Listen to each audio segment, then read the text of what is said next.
historic moment for Britain as the Brexit Bill is passed by MPs despite desperate bid by more than 100 Remoaners to block Article 50 from being triggered. Britain passed the point of no return in its historic battle to cut ties with Brussels tonight as MPs backed the Brexit Bill.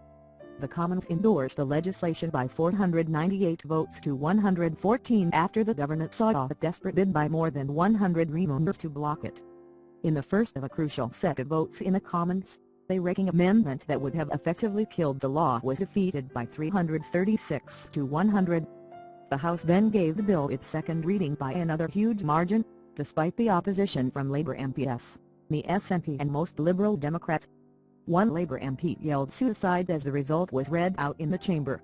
Minutes before the vote, two Labour MPs dramatically quit the front bench to defy Jeremy Corbyn and vote against the key legislation. Some 33 of the party's MPs backed the wrecking amendment tabled by the SNP. More are thought to have voted against the bill's second reading.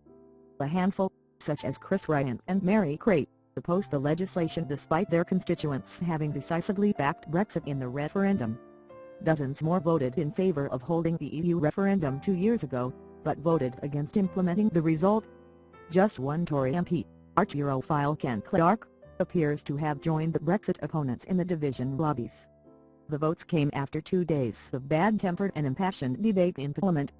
Mrs May earlier confirmed she will publish a white paper on her Brexit plans tomorrow.